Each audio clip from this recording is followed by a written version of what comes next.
obviously a total game changer. You know, it's never the same in the best ways possible.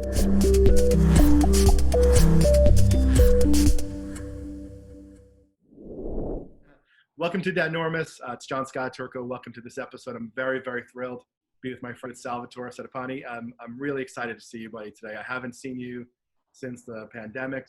The way we typically start off, I'll give you a few minutes to tell us a little bit about yourself. Thank you, Jonscott, for inviting me on this episode of Dadnormous. I'm proud to announce that I'm a father of a 3-month-old baby boy, Biagio. He has changed my life tremendously. Everybody says when you have a baby, it's going to be a complete 180 of your entire world, but 180 in a good way. I enjoyed it. My wife told me that we're expecting 9 months ago. Now it's 12 months ago. I was so excited. People get scared. I was excited about having a baby. And then we did the best thing, which was not find out the gender of my son till he was born. And from the time that she was pregnant till the time my son was born, the amount of excitement that we had to see the heartbeat, to see the baby growing, the movement was amazing. And all I was doing in my head was, wow, I can't believe I'm going to be a father in 9 months. It's going to be amazing. I was looking forward to spending time with him. And then my son was born. And the time that my son was born, we were in the pandemic of COVID-19. Everybody was nervous, and I'm like, I'm not nervous. I have a perfect opportunity to spend 2 months home with my son, enjoy the time with him, and see him grow. And so far, it's been a blessing. I tell you, everything that I think about now is how to make sure his future is secure, how to make sure he's going to be good and set. My wife is amazing. She's been doing a wonderful job with him. She takes care of him 24/7. She's breastfeeding the baby. The only time he cries is when he wants to eat. It's a life changer. It's so exciting for me to chat with you today. And so far, you're the newest of the dads that we've spoken to. And, you know, this question is interesting. The next question I have for you. And do you remember when you first found out how you felt? Like the first moment you found out that realization, can you share like where you were feeling in that moment? So there was an opportunity where I was home for 2 days in a row. So Angela was trying to figure out how to surprise me that we're expecting a baby. So she knows my routine in the morning. I'm like clockwork. Get up, take a shower, come out of the shower, go in my closet. So when I went into the closet to get changed, there was a bib and 2 sticks saying positive for a baby. And I'm sitting there, I'm like, what is this? I'm like, is she doing something for somebody? Is she doing a prop? And I'm looking, I'm like, wait a minute, that's the bib she bought. I'm like, oh, we're pregnant. And I was excited, full of excitement. It was a Sunday morning. It was like 8 o'clock in the morning. She was standing behind me all excited and waiting for my reaction. So yes, I do remember, and it made me sit down and think about life in a positive way. Yeah, so go with that. So you found out, because this is so fresh for you. So you made you sit down and think about life. So in that moment, when you first imagined yourself, like really imagined, because it was going to become a reality in 9 months or so, where were you when you thought about life? Did you think about your dad? Did you think about the future? Did you think about the present? Like, were you all over the place? Like, where were you in that moment? So the minute that I realized that we're having a newborn in our family, in addition to me and Angela, I was like, wow, what do I do now? I'm known for being a workaholic. I'm known for always being out running around and trying to make a living for myself and our family. And I'm like, but I don't want to continue to do that. I want to be able to be one of those fathers that are home with his son or his daughter. I want to be able to enjoy the weekends with them. So right then and there, I'm like, okay, I need to set up my life now in a way that I'm home to support and educate and teach and enjoy the moments of them growing up. So I was nervous. I was like, I don't know how to move. I didn't know which way to go. But I'm like, my father did it, and he took care of me. This is what I'm at today. And I'm like, I should be able to do it. I should be able to do it better than my father because of what he's taught me. So I'm trying to re-educate myself and trying to reinvent myself so that I could make time for my family and still enjoy life. And you bring up a good point. I think, as a dad, we always want to expand and grow on the things we were taught, teach our kids things that they can take forward and adapt and grow with, their kids eventually. And, we talk about legacy, and you have a legacy from your dad. You all past generations, as we all do, we all carry this legacy forward and, and tweak it, and modify it because we're all individuals. So we have the great benefit of learning and of adapting and of tweaking it. And it's funny, you talked about being nervous and being a workaholic and trying to find priorities. How has the priority of your son now influence like your decisions on like a day-by-day basis? Biagio is not quite 3 months old, right? He's born on April 15th. I won't forget that day, right? So he's 10 weeks or so old today. Yes. Right. So, and that's just incredible because part of this channel and part of the mission I have for this is to revisit this story so that we'll talk when he's 2 and 3 and 10. I just find it, look back on this clip and we'll reminisce of it. And so as you imagine this, as you go about your day now, and you are, for those of you that don't know Sal is a super workaholic, a very hard worker, dedicated to making sure that he is the best he can be in all that he does. It's one of the reasons why I respect you as a person and love you as a friend as well. So when you look at this now, when you leave the house, how does that creep into like your take your reality now to new places as you leave the house and go about your life every day? I used to be a person that took chances and acted first and thought about the consequences after.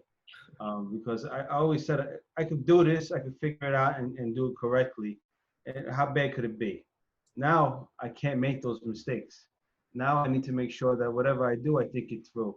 And because if I don't think it through properly, the end result, if it's negative, it's going to affect my son growing up. So I want to make sure that in the morning when I leave the house and whatever actions I do or however I go about my life now, I want to be able to view the world and show them things I've never seen. I want to. Life is not just about work and all the material things. It's about learning what life is given to you, learning what the world has out there, learning to enjoy what you have, because that's where we lose sight. We lose sight on everything because we manifest on money, we manifest on material life, and we manifest on trying to create things that we want, not what we need.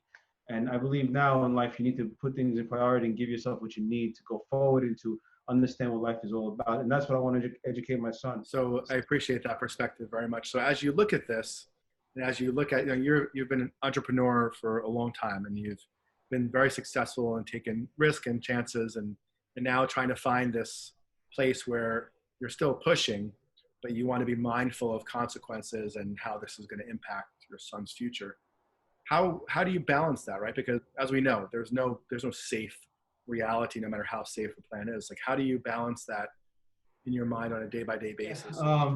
So as you know, I've owned a restaurant for the last 13 years of my life. I've been in the restaurant bakery business. I'm a pastry chef by trade. How old am I now? 35. So I started when I was 18. And I did a big change. I'm stepping out of that industry because it does take a lot out of your time. And I'm going into an industry of real estate and home inspection. I'm trying to create a platform where I could work around my time and at the same time enjoy and take risks by putting myself out there, trying to get more clients, going to the commercial aspect. I'm taking a huge risk by getting out of the restaurant and bakery business and opening up a new business. Because now you have to create clientele. I'm lucky enough and fortunate enough to have created a ton of friends and known a lot of people through the restaurant business. And that's been giving me my doors to open to go into the real estate market. By doing this, I'm creating my environment in my own time to go out and watch my son and go help him work and to create a whole life for him. And it's, yeah, I think you touched on something that I want to make sure that I pay attention to, which is your relationships are real, and you've done the right thing, and you've cared about your customers and your relationships. They're interested in what they can do to be helpful to you. And I think that's a fantastic lesson for you to carry forward. And I think we live our lessons, good and bad, right? We make mistakes, how we handle those mistakes, how we bounce back and rise above them, the lesson. So I think that, that's a really critical takeaway from this time is you've done the right thing and been good to people. And I think that's a fantastic thing to keep top of mind. You can kind of stay authentic to yourself and what you love to do and ways you can make a difference for people while still managing that time balance and striving for that balance. I tell you, what opened my eyes? Your retreat for Soul Spark. What you did for me in Dubai and what you brought to my attention, how you made me open my eyes about life, completely changed my whole perspective. And I tell you that much, Dubai and Soul Spark and the people you surrounded me around completely changed my world. And that helped me navigate now through having my son and my wife and changing going after my new perspective in life. And I thank you every day for that. Oh, that's a privilege for me to hear. I really appreciate that feedback. Thank you so much. And we had just found out, you had just told us right before we left for Dubai, so we wouldn't be suspect when Angela was skipping the glass of wine. So I'd like to think about, I've been asking some of the dads about mistakes that they've made over the course of being a dad and what they've learned. You haven't had too much of a track record opportunity to make mistakes yet. You'll have them and you'll make them like we all do. If you can imagine a lesson that you learned from your dad that is really present and alive with you now that you want to carry forward to your son, like what do you see or think about something that you learned from your dad that you want to take forward, that you put into practice already as a new dad 10 weeks into the job? My father always said family first. And he did. He always put us first. He told me, he goes, when you have your son, you're gonna want to just be home and hang out with him. But you have to remember you need to provide. So and have respect and make sure your wife is in good health and needs whatever she needs, you help her with. So for the first 10 weeks, can I make mistakes? Yeah, I can make tons of mistakes by not helping my wife. But otherwise, he's been telling me, pay attention to your son. Pay attention to what he does. Make sure you communicate with him and educate him and talk to him. I've had long conversations with my father, but it's always been business-based because I've always been around him when he was growing a business. Sure.